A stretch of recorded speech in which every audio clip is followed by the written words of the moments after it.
Pak Joni, tadi Mas Burhan mengatakan mengapresiasi statement Presiden kemarin. Apakah memang artinya ruang introspeksi yang tadi disebut oleh Mas Burhan ini mengartikan bahwa pemerintah selama ini dalam mengaplikasikan Undang-Undang ITE ini lewat teman-teman di Polri ini memang sedikit berlebihan, Pak Joni?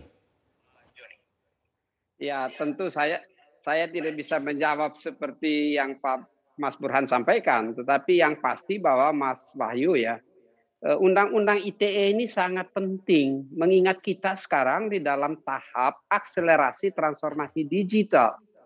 Kita justru dalam tahap di mana pemanfaatan ruang digital yang semakin masif. Sehingga kita membutuhkan payung hukum yang betul-betul kuat. Di sisi yang satu untuk pemanfaatan ruang digital untuk kemaslahatan rakyat. Di sisi yang lain ya ruang digital dimanfaatkan agar tidak mengganggu kehidupan dan interaksi sosial masyarakat. Melalui hoax, hate speech, berita bohong, fitnah, nyinyir, kebencian, ujaran-ujaran kebencian, itu harus dicegah. Karenanya, maka tentu kami mempunyai beberapa rekomendasi. Dan rekomendasi yang pertama itu rekomendasi implementasi.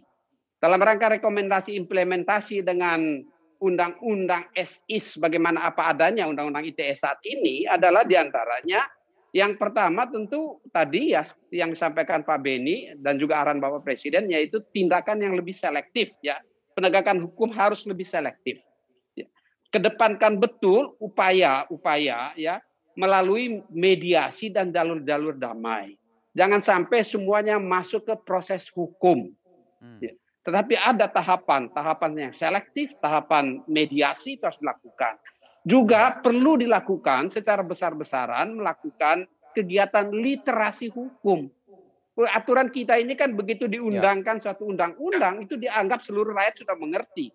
Nah, literasinya penting untuk kita lakukan. Dan ini harus dilakukan bersama-sama ya seluruh komponen bangsa termasuk aparat penegakan hukum di situ. Dan yang ketiga rekomendasi implementasinya adalah melakukan peningkatan pengawasan kinerja aparat penegakan hukum.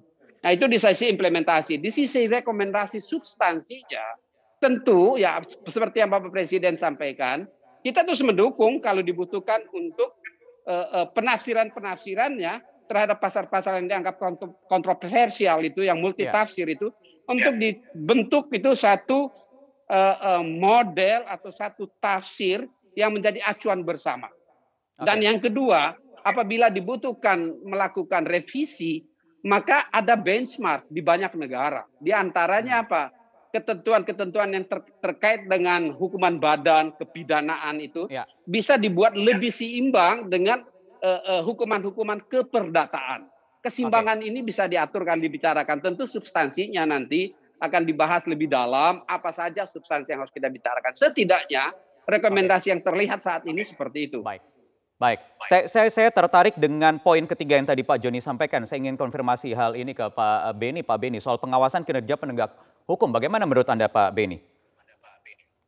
Ya, yang pertama tentunya kalau kita bicara proses penyidikan, ketika masyarakat tidak puas ditetapkan sebagai tersangka, ada jalur yang bisa ditempuh dengan pra-peradilan untuk menguji sah tidaknya penetapan tersangka tersebut. Itu mekanismenya sudah diatur. Kemudian ada satu hal yang menurut saya menarik adalah restoratif justice yang disampaikan oleh Kapolri. Kenapa? Saya menemukan ada kasus di mana proses mediasi sedang berjalan, belum final tapi sedang berjalan dan mendekati titik temu. Ternyata berkas sudah terlanjur dikirim ke kejaksaan dan maju ke tahap kedua. Sangat disayangkan seandainya itu berhasil, maka pekerjaan berikutnya jaksa hakim sudah tidak akan repot lagi dan kasus itu selesai. Ya, kenapa misalnya Pak Beni, mohon maaf saya potong, kenapa itu bisa terjadi sampai sampai kemudian dilimpahkan ke kejaksaan padahal proses mediasi masih berlangsung, bukannya itu bisa dilakukan lebih awal lagi? Betul, jadi dalam kasus itu memang tekanan dari masyarakat sangat tinggi untuk segera maju ke pengadilan, sementara proses mediasi yang berjalan ini lahir atau hadir setelah proses penyidikan hampir selesai. Saya sependapat, seandainya pada awal penyidik menerima laporan, maka penyidik pun sudah harus berpikir sedini mungkin, kalau mungkin itu dilakukan mediasi, supaya kasus itu bisa diselesaikan secara restoratif justice. Ini akan lebih efektif, efisien, dan mengurangi kegaduhan. Ya, tetapi kan garisnya begitu tipis ya Pak Beni ya dalam tafsiran undang-undang pasal yang ada di Undang-Undang ITE ini di 2728. Mana yang kira-kira bisa dimediasi, mana yang tidak. Itu kan juga ruang yang sangat tipis sekali Pak Beni. Betul, dalam beberapa kasus kan kita semua mengikuti di media. Yang bersangkutan setelah mengeluarkan statement tertentu, kemudian minta maaf. Mohon maaf, saya bilang kepada pihak yang dituju. Kemudian ada juga pihak yang dituju karena dia menyadari kondisi yang menyampaikan pernyataan itu juga kemudian memaklumi, akhirnya mereka berdamai dan sebagainya.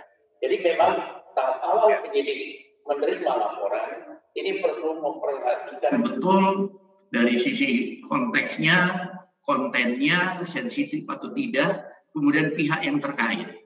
Dari situlah nanti bisa diambil kesimpulan, oh ini dimungkinkan untuk dilakukan mediasi. Belum lagi ini menjadi masalah ketika pasal yang merupakan delik aduan yang melaporkan bukan orang yang merasa dirugikan Pak Beni. Betul, itu juga salah satu faktor yang membuat sulit pihak penyidik tentunya.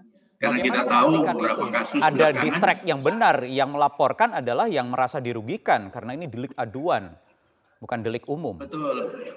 Betul. Kalau menurut saya penyidik harus kemudian menggali dari pihak pelapor yang notabene bukan pihak langsung yang dirugikan, motivasinya apa? Ini nanti akan ketahuan.